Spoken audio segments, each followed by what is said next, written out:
Hey everyone, how's it going? It's Russell here, and if you've been following the channel, you'll probably already know that something called Bill C-30 has been making its way through the House of Commons, and it seeks to change a certain number of things for Canadians who may be on benefits right now, specifically, and most notably, the CRB potentially being slightly extended but reduced, as well as OAS, an increase in the old age support for seniors only over the age of 75, and many seniors between ages 65 and 75 have been rather frustrated about that. But in today's video, we have new comments from the Prime Minister of Canada, Justin Trudeau, on both of these issues. So that's what we're going to show you, as well as the individual other parties which are really pushing for these changes to be made inside of Bill C-30 so that it can be more inclusive for more people. But before we do, make sure to check out the link in the description where you can get 45% off with coupon code INVEST for the Canada Money Mastery Program. That coupon code's ending in just a few days here at the end of the month, so make sure to check it out and see if the program's a good fit for you. I'd love to see you in there. All right, now let's dive into this information. Now,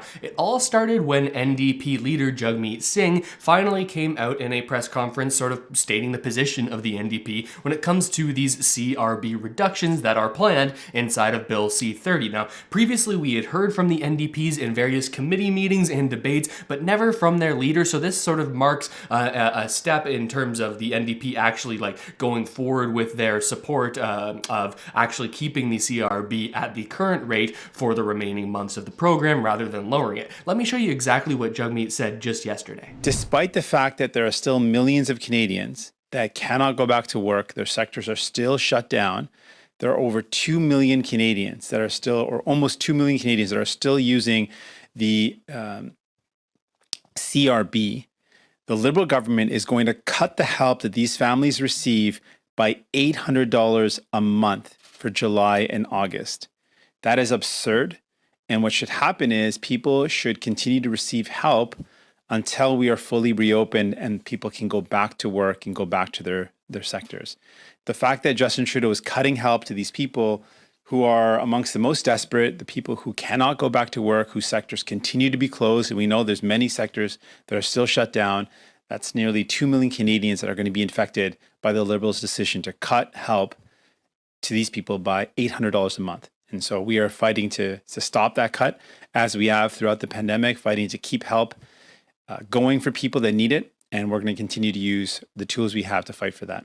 So this is significant because Jagmeet is coming right out and saying, hey, we are not going to support this decrease in benefits for July and August. It was planned on going down to $300 a week from where it currently is at $500 a week. And you might be saying, Russell, well, why does this even matter? This is just Jagmeet Singh and he doesn't hold much power in the House of Commons. Well, because of a unique situation, right now he kind of does. You see, largely over the past months, the NDP have been the ones that have been largely supporting the Liberals as they try to pass new legislation, because of course they need a majority of votes to get that legislation passed. Now, if the Conservatives vote against Bill C-30, as well as the NDP voting against Bill C-30, well, that would mean that it couldn't pass, and it could even be seen as a potential vote of no confidence, sending us into another election. So it's pretty important what the NDP think here, and it's important that the Liberals sort of get their support, otherwise this major piece of legislation might not pass. But now let's take a look at what Justin Trudeau said in direct response to what Jagmeet has just said right here. Here's a snippet from the House of Commons question period that just happened recently, and it's an interesting answer.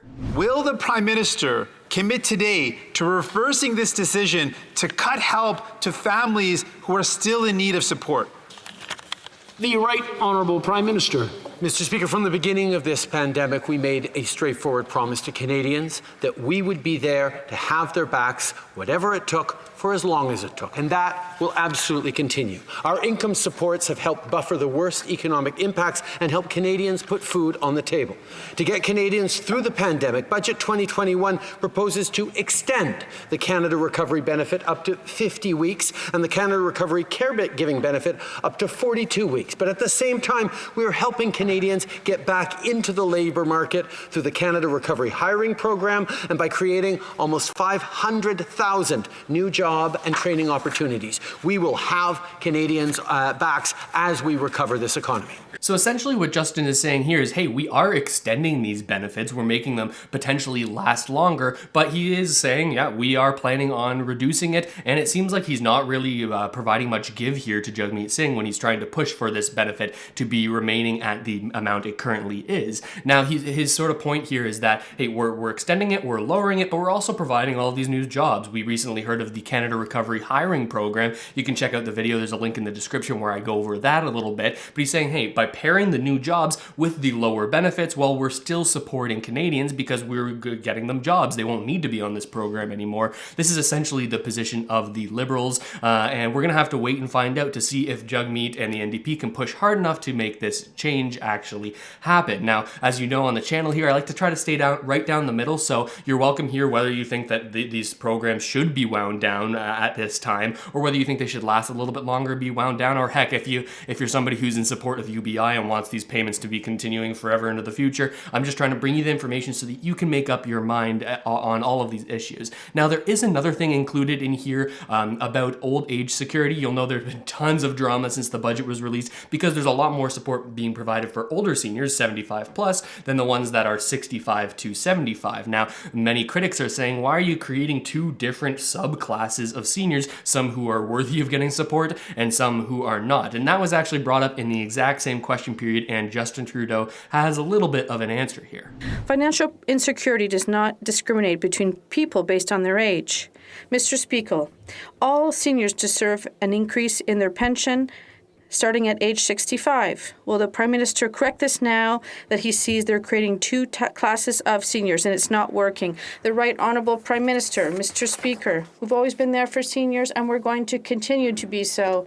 We increased the GIS by 10% for the most vulnerable seniors, and that was one of the first things we did when we came to power in 2015. And since, we've continued to be there to support seniors who are the most vulnerable and who have faced challenges.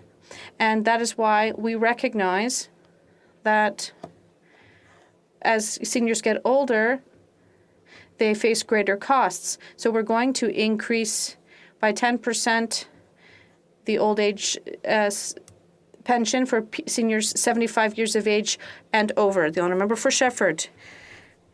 Some people are being forgotten. Everyone agrees that pensions must be increased for everyone 65 and over.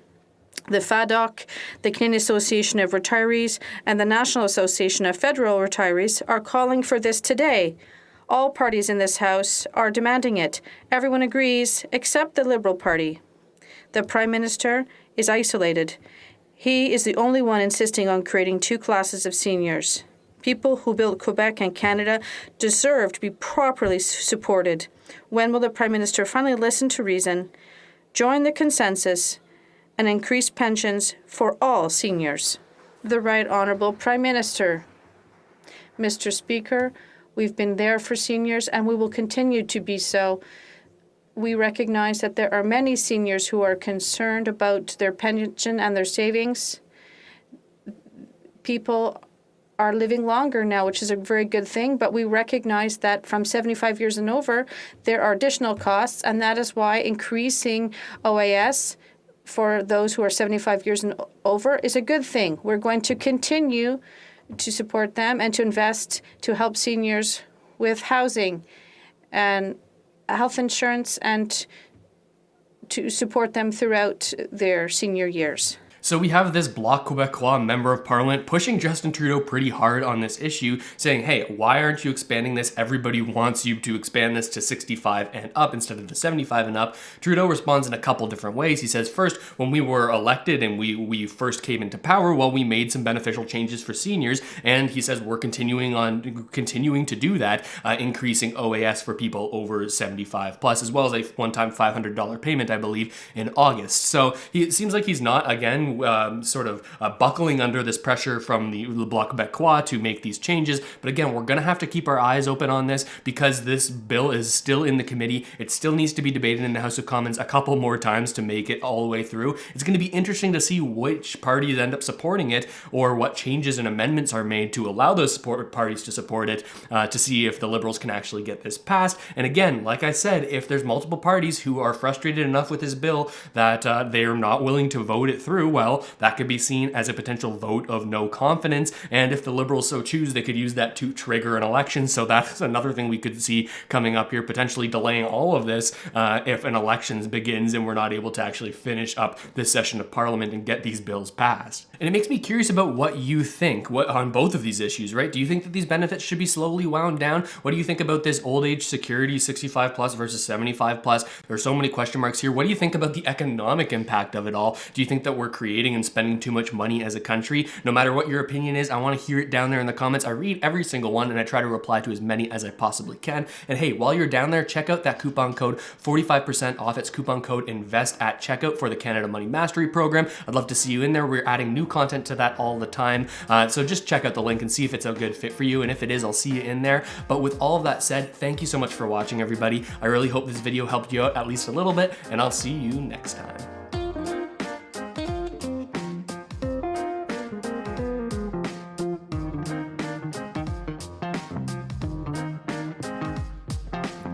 This channel is supported by viewers like you. Thanks, channel members.